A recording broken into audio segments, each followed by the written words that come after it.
Welcome to the Finjan Show. I'm your host, Faris Alami, and thank you for being with us. Today we have a guest and really excited to have a chat with her. Jen, Yes. how are Good you? morning. How are you? I'm fine. Thank you so much for being with us today. Oh, thanks for the invitation. I'm looking forward to it. Yeah. So would love to, for our audience who might not know who you are and what you do, would you just tell us a short brief, who is Jen and what does Jen do? Of course. So I live in Ontario, Canada, and I wear a few hats. I've always been in the fitness world, and I'm currently a fitness coach at Orange Theory, as well as a yoga instructor. After having two boys, and I have a 13 and 15-year-old, I moved from human resources and decided I wanted to go into career coaching that just allowed me some flexibility with my time. And then more recently, I've become a wellness coach. So I do all those things, but the most important role for me is being a mom. So, and that has its ups and downs as well, as you know. That's awesome. Yeah, when I was looking through your application and just reviewing, it was really interesting to see that you've been almost a long time for your life in HR and recruiting and staffing and training. Yes, you know what, that's really where my career has been. And I've just, I've been with predominantly the same companies. I've been with Good Life Fitness I'm in my 20th year. And yeah, so it's just what I enjoy doing and helping other people. That's awesome. And so when did you start this business that you're in today, and what exactly you're doing with the business? Sounds like you have two services there. Yes, so that was a little bit of circumstance, or in May of 2019, I was diagnosed with breast cancer. And I went through those treatments. I was able to instruct for I wouldn't say half the time, but for a few of my chemo treatments. I did take some time off fitness, but was able to continue with the career coaching, which brought me to March 2020. And at that point, my chemo, my radiation was done. I was eager to sort of get back to whatever normal meant. And then the world shut down. So it really led me, I mean, if the pandemic didn't hit, with all honesty, I likely would have gone back to my instructing, my career coaching, and life would have continued as normal as it could, because at that point I didn't realize I had more cancer to go through.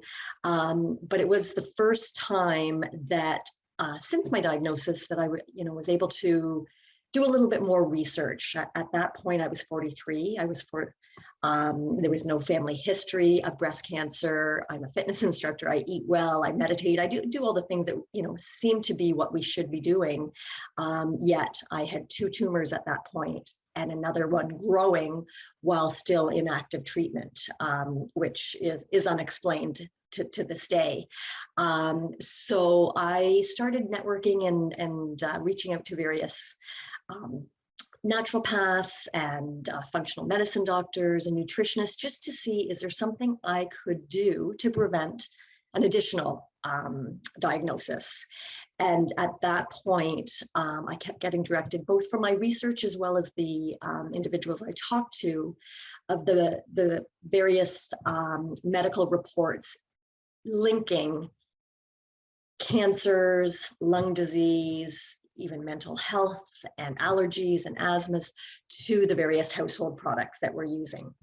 And it wasn't just one study, it was quite a few. So then I started delving in and started reading and watching documentaries, and there is definite evidence that the toxins in the household products we use is causing health ailments. Now, whether it's caused my cancer, that's never what I'm putting out there. I just know personally, 3 diagnoses within 11 months, I didn't want to go through it again.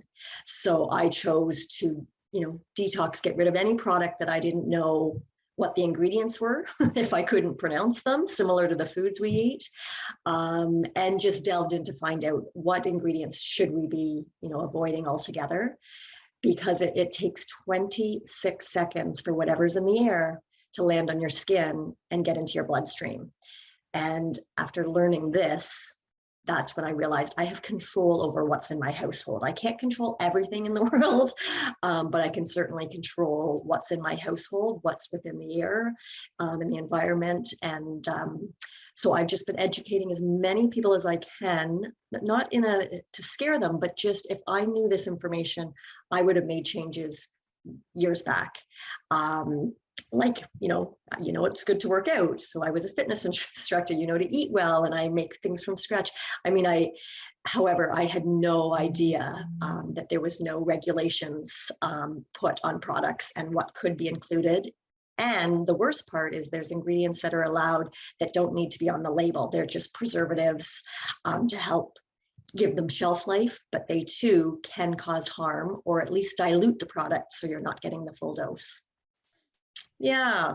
Wow, Jen. I am so sorry that you had to face that, and I'm glad to see that you were able to fight it. It's Thank you. You know what? I appreciate it, and it is what led me to this. So I think things happen for a reason. I wish I didn't have to endure the 5 surgeries over the last 2.5 years, but there's good that comes out of it, and I feel that this is an act of goodness, and it's made me really appreciate life a lot more. yeah, sure. Right? So I always tell people you're like me. You got pushed into entrepreneurship. It was not exactly. They were dragging you, screaming. That's right. Well, thank you so much for sharing. I know it's in vulnerable moments like that, life can be really challenging, and you taking on yet starting a business doing that is even more challenging. So congratulations on being able to do both, and and keep going. That's not an easy task. In addition to having a family, it sounds like that's not an easy task. It's a busy world over here, I'll tell you. That's great. So you started this last 2020, 2 years ago almost. You know what? As I say, 2020. That's when my radiation was done, and I learned. I started doing the research. The research, I was probably doing the research for 8 to 12 months. I didn't get into this involved or partnered with this wellness company until last April. Okay. So this year, April. So when you launched. Correct. Yes, it's only been since 2021. That's fine. And this is your yoga, or this is your This is the wellness coaching piece. And and it's really just talking to people, whether, yes, first and foremost, educating them on the toxins in the house and how we can detox the house and make healthier choices. So many people have sensitivities to allergies or to certain products. And I'm learning, and not in every case, but I am learning a lot of times that's because of what's in our products. So just educating and talking to individuals about their situation, maybe their health concerns, whether it's weight management, whether they have children that they want safer products. So it's more just a conversation, trying to set up healthy habits and possibly having them change their purchasing and choosing more natural products. Very cool. Well, yeah, that's I'm sure that's not an easy task actually, but it's when you're passionate about it, that helps. But no, it's not it's not a sure in that everyone's jumping on board.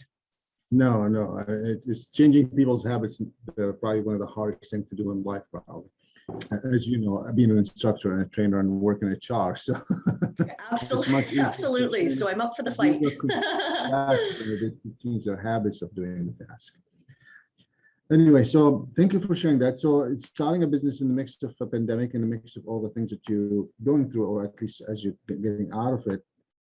I'm sure there are lots of ups and downs, and sometimes ups and downs are the same moments. Sometimes they're different moments. Maybe you could share with us with one of your downs moments where you feel like this is not going to work. I don't know why I'm doing it. I should stop. Maybe one of those moments, or a moment that you felt the world is ending. It doesn't matter. I sure can. And I mean, I don't think of it as the world is ending. I know how excited and passionate I was. Not learning this information, but learning that I can now take control and feel empowered to make better decisions. And when you start, thinking of different people who you want to talk to and reach out with and how it could change someone's lives, the individuals or the groups of people or the networks that I thought would be as excited as I was, that wasn't necessarily the case. So you get this high of, oh, I can't wait to share this with such and such, or at the gym, or, you know, whatever the case may be. And when you don't get the reaction from individuals, or they don't, it's not even the buy-in, but I mean, I needed to get cancer 3 times and go through a pandemic where my income, you know, was shut down to make the change. So I can't expect just people because they have children and want, you know, should want safer products, or people that are in the fitness world that worry about how they look and feel and so forth. So I had that sort of hurdle to realize that just the individuals or the people that I thought would be super excited, they weren't. So it's a feeling of deflation. Like you get so excited and then you're like, oh, but I every single day, whether it's a great day or not, I come back to my why, and my why is I want to live a healthier life. I want to share what I know with other people so that they too have that same opportunity.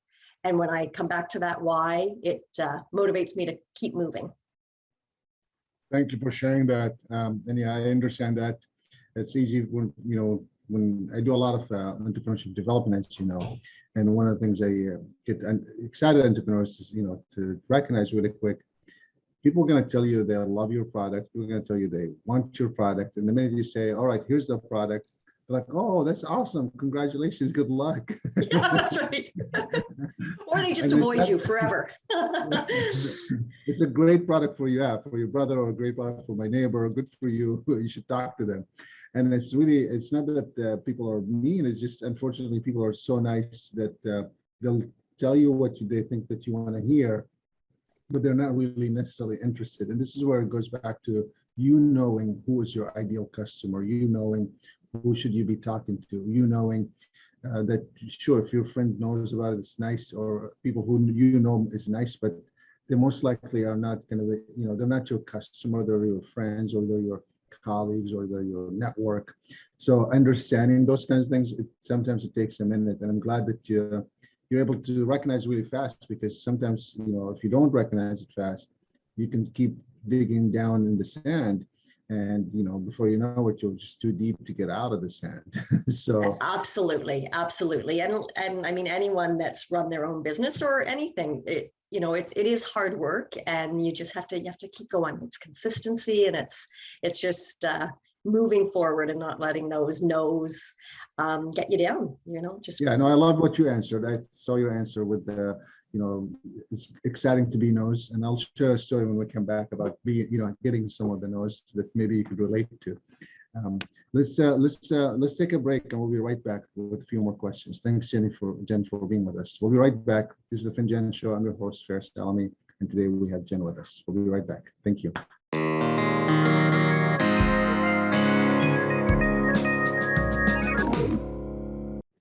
All right, welcome back, Jen.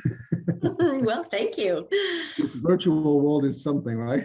It sure is. That's been one of the obstacles, I have to say, is this whole in front of a screen and not seeing people in person, right? It's a different world. Yeah, and honestly, I mean, if you look at the past, we might have never had the chance to meet if you had to drive to Detroit, or had to drive to Toronto. And I've interviewed people from Myanmar, from Pakistan, from Russia. It's pretty amazing. You're absolutely right. I think the pandemic it's been horrible, but it's taught us so many great lessons and ways of doing business. So that's a win.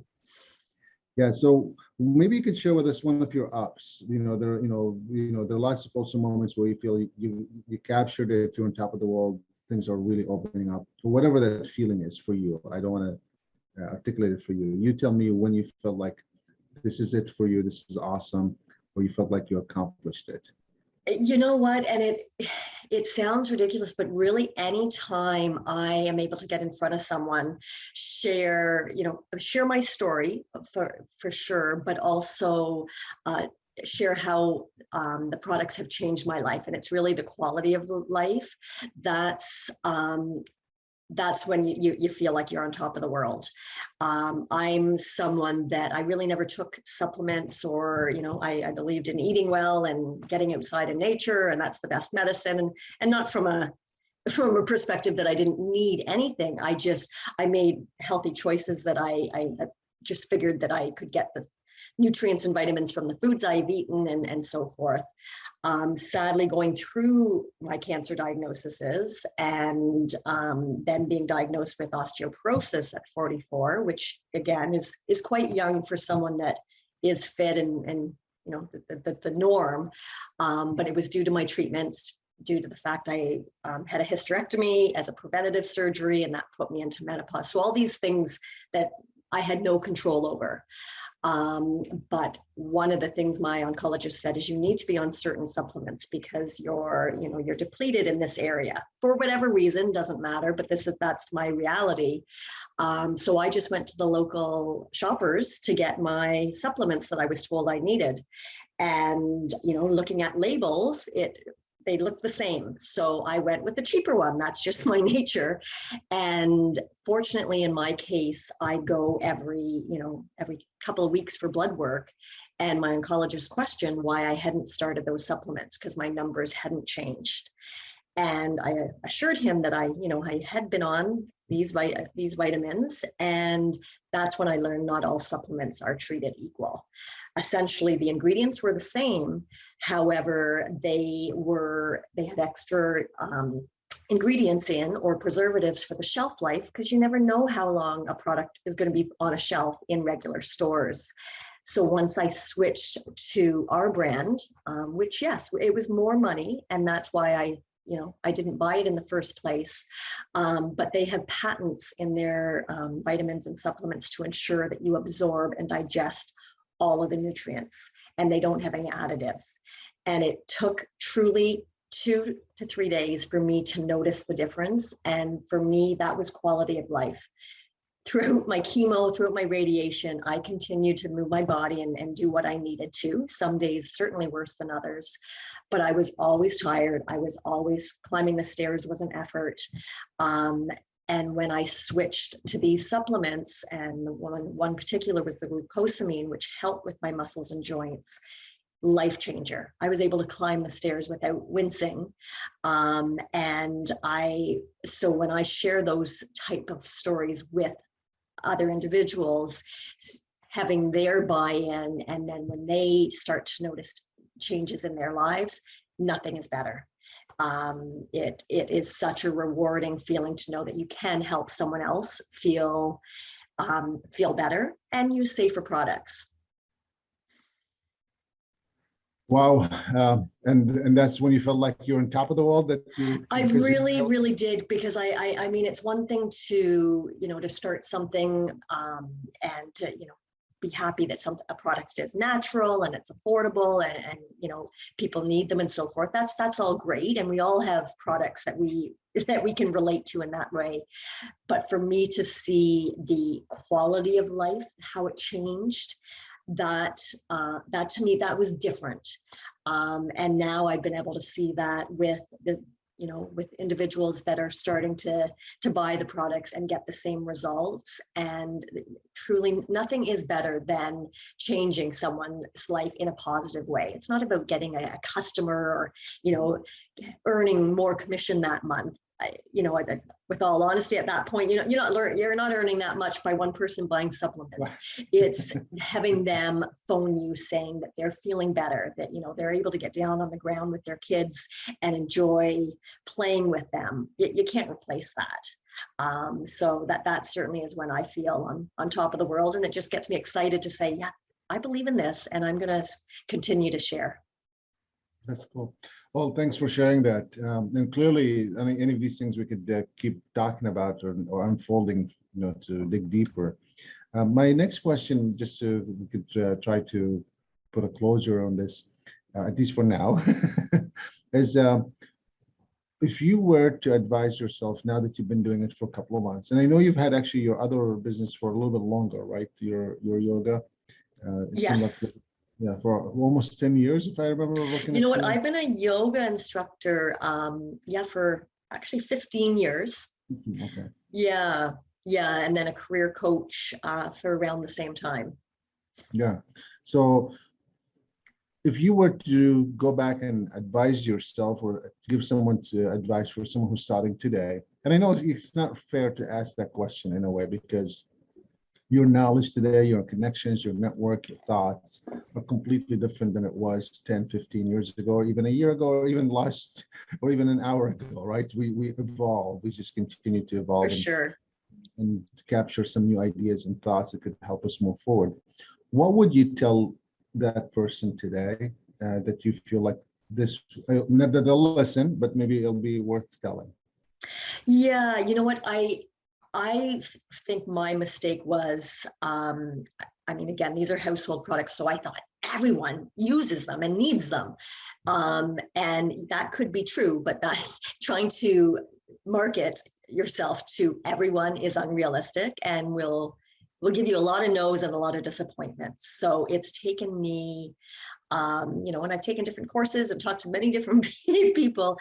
You really need to hone in on your niche, identify who you want to market this to. That doesn't mean if someone outside of that is interested to say no to them, but that just means where are you going to be targeting your energy, and make sure that all your efforts are to their pain points. How can you, whether it's your coaching services or your products or whatever it is, how can you make their lives better? How can you address their pain points, their needs, and really hone in all your efforts into that? I think would be my advice, as opposed to who I thought would benefit the most. That didn't always coincide with who my niche market really should be. Yeah, I love that. I mean, that's one of the things we do in our educational training programs is that you'll tell people exactly what you just said. Just because you say, moms with 2 kids that are working need to buy this, it doesn't mean that if a single woman showed up, you say, get out of here. Or a gentleman shows up, you say, I'm calling the cops. No, it just means that you know who your ideal customer is, who would fit this category, who you would market, your colors, your logo, your name, your language that you use, the music that you play, they could relate to. And that's not an easy task because sometimes you feel like you're excluding all these people. If you're not, you're just understanding what would it take for you to stay in business. So therefore the people who would benefit from you can be around to buy it again from you, because otherwise you won't be around. So that's exactly. Hard lesson. Yeah, it's a hard lesson to learn, but it's that's a great advice. Thank you so much for sharing that. And coming from someone else, coming from someone who's gone through it, is always much more powerful than Faris's talking head saying it, or someone from the training department from our team saying it, or anything right. like that. So thank you for sharing that. I told you I would share one story that you could relate to, which is the nose. My first 3 days in sales, I sold absolutely nothing. And I came back thinking, I talked to everyone and no one bought. And I remember thinking, again, back then I never looked at it, but reflecting back, I started thinking I probably talked to maybe 5 people that told me no. And, that's it. And then I had a shift and I thought maybe I should start counting how people I talked to. And someone told me a long time ago, it takes 100 people to get 1 to 10 sales. So I said, all right, I'm going to just go this 100 and I'm going to go at it. And I actually bought a clipboard and a piece of paper and a pen. Yes. And I start charting down when I talk to one person, just like, 4 down, 1 scratch, 4 down, 1 scratch. And the first one I got no, I went back and high-fived my partner. I said, give me 5. They're like, what? How many did you sell? I said, none. And they're like, you must be crazy. You lost your brain. I understand you've been suffering for a few days, but why are you doing this now? And I said, I think I understand the concept that I got to get to 100 no's to get the 10 yeses. So I was hell happy to get 1 no from the customers that you are obviously going after, or you're ideally going after, because you can't just get a no from a kid and say that's 1.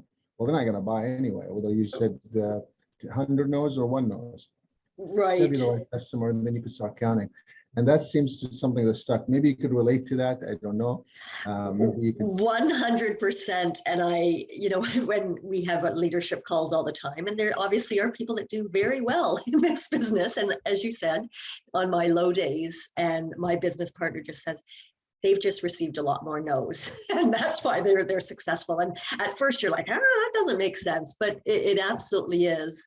And I've heard all sorts of different stats, so I don't want to share the wrong one with your listeners, but it's something like the exposure of something. You need to be exposed to something 7 to 10 times before someone will actually buy. So whether that's a post or someone hearing it on the radio or whatever it may be. And I think it's probably a lot higher, that you need to just constantly be in people's ears, so to speak. And then they may finally say yes one day. 101. Well, that's 101. That's funny.